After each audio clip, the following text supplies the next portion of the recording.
வணக்கம், நான் டாக்டர் தனசேகர் பேசுறேன். 8,65,000 சப்ஸ்கிரைபர்ஸ் மேல போயிட்டு இருக்க நம்ம எஸ்எஸ் சைல்ட் கேர் சேனல்ல வாரம் ஒவ்வொரு உன்னதமான வித்தியாசமான டாபிக் பேசணும்னு என்னுடைய ஆசையில இந்த வாரம் வரக்கூடிய டாபிக் என்னன்னா, குழந்தைங்க எத்தனை நாளைக்கு ஒரு தடவை மோஷன் போனா நார்மல். ஸோ இந்த முதல் கேள்விக்கான பதில் எப்படின்னு கேட்டீங்கன்னா, நான் குழந்தைங்கன்னு சொல்ல வர்றது கை குழந்தைங்களை பத்தி பேசிட்டு இருக்கேன். இப்போ கை குழந்தைங்களை பொறுத்த வரைக்கும் பாத்தீங்கன்னா, சமீபத்துல ஒரு கதை ஒன்று சொல்லணும்னு ஆசைப்படுறேன். ஒரு பாட்டி ஒருத்தவங்க குழந்தைய கூட்டிட்டு வந்து, குழந்தை வந்து கிட்டத்தட்ட ஒரு வாரம் 10 நாளா மோஷன் போகல, என்ன டாக்டர் பண்ணலாம் அப்படின்னு கேட்டாங்க. ஸோ அவங்க ஊர்ல என்ன பண்ணுவாங்கன்னா, வெத்தலை காம்பை எடுத்து குழந்தையோட ஆசன வாயை சுத்தி அப்படியே லேசா சுத்தினாங்க அப்படின்னா குழந்தை மோஷன் போகும் அப்படின்றது அவங்க ஊரோட பழக்கம். அதை நான் செஞ்சேன், குழந்தை மோஷன் நார்மலா போனாங்க அப்படின்னு சொல்லி இந்த பாட்டி சொல்லி ரொம்ப பெருமையும் பட்டுக்கிட்டாங்க. ஸோ இதுல கதை என்னன்னு கேட்டீங்க அப்படின்னா, சாதாரணமா ஆசன வாயை சுத்தி ஒரு வெத்தலை காம்பை வச்சு தேய்க்கிறது நம்ம ஊர்ல வந்து சில இடங்கள்ல நார்மலான பழக்கம். இந்த மாதிரி பண்ணதுல என்ன ஆகும்னு பாத்தீங்கன்னா, ஆசன வாய் சுருங்கி உள்ள இருக்க மோஷன் வெளியே வரும் அப்படின்றது நம்பிக்கை. ஸோ இது மாதிரி பண்றது தப்பான்னு கேட்டீங்கன்னா தப்பு இல்லை. ஆனா இது மாதிரி பண்ணணுமா, அவசியமானு கேட்டீங்கன்னா அவசியமும் இல்லை. ஏன்னா சாதாரணமா பாத்தீங்கன்னா, ரொம்ப சிம்பிளா உங்ககிட்ட எக்ஸ்பிளைன் பண்ணோம் அப்படின்னு பாத்தீங்கன்னா, தாய்ப்பாலை வந்து நம்ம வீட்டுல சாப்பிடக்கூடிய தயிரோட பக்கமா வச்சு பாத்தீங்க அப்படின்னா, தயிருக்கு மேல இருக்கக்கூடிய நீர் பகுதி இருக்கு பாருங்களேன், அந்த நீர் பகுதி பேரு வே புரோட்டீன்னு சொல்லுவாங்க. கீழே இருக்கக்கூடிய வெள்ளை திடமான பகுதி பேர் வந்து கெசின் அப்படின்னு சொல்லுவாங்க. தாய்ப்பால்ல 60% வே புரோட்டீனும் 40% கேசீனும் இருக்கும். ஸோ இது என்ன பண்ணும் அப்படின்னு பாத்தீங்கன்னா, குழந்தை தாய்ப்பாலை குடிச்ச உடனே வயிற்றுக்குள்ள செரிமானம் உடனே ஆரம்பிச்சிடும். இந்த உடனே ஆரம்பிக்கக்கூடிய செரிமானம் என்ன பண்ணணும்னு பாத்தீங்கன்னா, வே புரோட்டீன் நம்ம உடம்புல இருக்கக்கூடிய ரத்தத்துல உடனே கலக்கிறதுனால உடம்புல வந்து ரெசிடியூன்னு சொல்லக்கூடிய மீதம் இருக்கக்கூடிய சக்கை தாய்ப்பால் குடிக்கக்கூடிய குழந்தைங்களுக்கு ரொம்ப குறைவா இருக்கும். ஸோ இந்த கெசின்னு சொல்லக்கூடிய அந்த வெள்ளையா நீங்க தயிர்ல பாக்குற காம்பனன்ட்ன்ற ஒரு பகுதி தான் தாய்ப்பால்ல ஒரு முக்கியமான விஷயமா இருக்கு. இது குழந்தைங்களை பசியார உதவுது. வே வந்து இன்ஸ்டன்டான எனர்ஜி கொடுக்குது. அதே சமயம் குழந்தைங்களுக்கு வந்து அவங்களுடைய பிளட் சுகர் ஹெல்ப் பண்றதுக்கும் கண்டிப்பா உதவி பண்ணுது. ஸோ இந்த வே கேசின்னு 60-40ன்னு படைச்ச கடவுள் என்ன பண்ணியிருக்காருன்னு பாத்தீங்கன்னா, பசும்பால்ல இந்த ரேஷியோ அப்படியே ஆப்போசிட்டா இருக்கும், 40க்கு 60 இருக்கும். ஸோ வே புரோட்டீன் சாப்பிடக்கூடிய குழந்தை போதுமான அளவு பால் எடுக்குதா அப்படின்ற அடுத்த கேள்விக்கு நெக்ஸ்ட் வரேன். குழந்தை என்ன பண்ணணும்னு பாத்தீங்கன்னா, உடனே பசி ஆறுறது மட்டும் இல்லாம அவங்களோட ரத்தத்துல இருக்கக்கூடிய சக்கரை அளவும் சீரா இருக்கு. வே புரோட்டீன் என்ன ஆகும்னா, உடம்புக்குள்ள உறிஞ்சப்படுற சமயத்துல அதிகமா குழந்தைங்க நார்மலாவே யூரின் போவாங்க. ஒரு எக்ஸாம்பிளுக்கு பாத்தீங்கன்னா, என் குழந்தைக்கு போதுமான அளவு பால் கிடைக்குதா அப்படின்னு கேட்கக்கூடிய ஒரு தாய் ஒரே ஒரு கேள்வியில அப்படியே டோட்டலா ஆஃப் ஆயிடுவாங்க. அந்த என்ன கேள்வின்னு கேட்டீங்கன்னா, ஒரு நாளைக்கு உங்க குழந்தை எத்தனை டைம் ஒண்ணுக்கு போகுது அப்படின்னு கேட்டீங்கன்னா 10-15 டைம் வரைக்கும் யூரின் பாஸ் பண்ணுவாங்க. This is completely normal. So அந்த குழந்தைக்கு ஒண்ணுக்குள்ள வரக்கூடிய நீர் எங்க இருந்து வருது? குடிக்கக்கூடிய தாய்ப்பால் தான் வருது. தாய்ப்பால்ல இருக்கக்கூடிய மீதி பகுதி எங்க போகுது? அதுதான் மோஷனா வருது. சக்கை பகுதி ரொம்ப கம்மியா இருக்கா? ஆமா. ஸோ அப்ப மோஷன் போறது எத்தனை நாளைக்கு ஒருக்கா நடக்கலாம் அப்படின்னு பாத்தீங்கன்னா, நம்புறீங்களோ இல்லையோ 10 நாள் வரைக்கும் வெயிட் பண்ணலாம். ஸோ தாய்ப்பால் குடிக்க குழந்தைங்க வந்து 10 நாளைக்கு ஒரு தடவை மோஷன் போறதும் நார்மல். டாக்டர், அப்ப நீங்க வந்து தாய்ப்பால்னு மட்டும் சொல்றீங்களே, பவுடர் பால் குடிச்சாலும் குழந்தைங்க 10 நாளைக்கு ஒரு தடவை மோஷன் போறது நார்மல்னா அதுவும் நார்மல் தான். ஏன்னா பவுடர் பாலை பண்ணக்கூடிய கம்பெனிங்க தாய்ப்பாலுக்கு நிகரா பண்ண முடியாது, நிகரா இருக்கணும்ன்றதுக்காக பவுடர் பால் பண்றாங்க.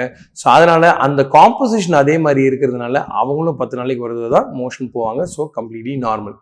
இப்போ மிக்ஸ் ஃபீடிங் பண்றாங்க பாத்தீங்களா, இன்னைக்கு சதவீதத்தில் பார்த்தீங்கன்னா கிட்டத்தட்ட 60% தாய்மார்கள் மிக்ஸ் ஃபீடிங் பண்றாங்க.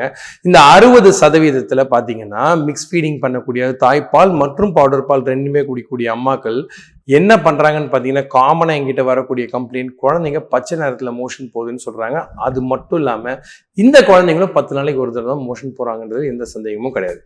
ஸோ ஏன் அப்படின்னு கேட்டீங்கன்னா, அண்ணா நகர்ல இருந்து ஆவடிக்கு போற டைம் சைக்கிள்ல போனா 1.5 மணி நேரம், பைக்ல போனா 1 மணி நேரம், கார்ல போனா 1/2 மணி நேரம் அப்படின்னு வேற ஸ்பீடு இருக்க மாதிரி உங்க வாய்க்கும் ஆசன வாய்க்கும் இருக்கக்கூடிய தூரம் பாத்தீங்க அப்படின்னா, நீங்க சாப்பிடக்கூடிய பொருள், உங்களுடைய உடல்ல இருக்கக்கூடிய நரம்புகள்னு சொல்லி பல விதமான விஷயங்கள்ல வந்து வேகம் குறைவாகவும் அதிகமாகவும் இருக்கலாம்.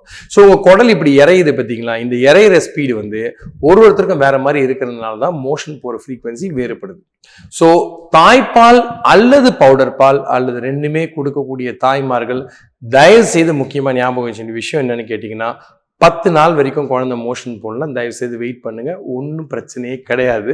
அந்த மாதிரி குழந்தைங்களுக்கு வந்து நீங்க பின்னாடி வெத்தலை காம்பு வைக்கிறதோ அல்லது மோஷன் வரலன்றதுக்கு டல்கோஃப்ளெக்ஸ் சப்போசிட்டரி வச்சு அவங்கள மோஷன் போக வைக்க வேண்டிய அவசியமோ கிடையாது.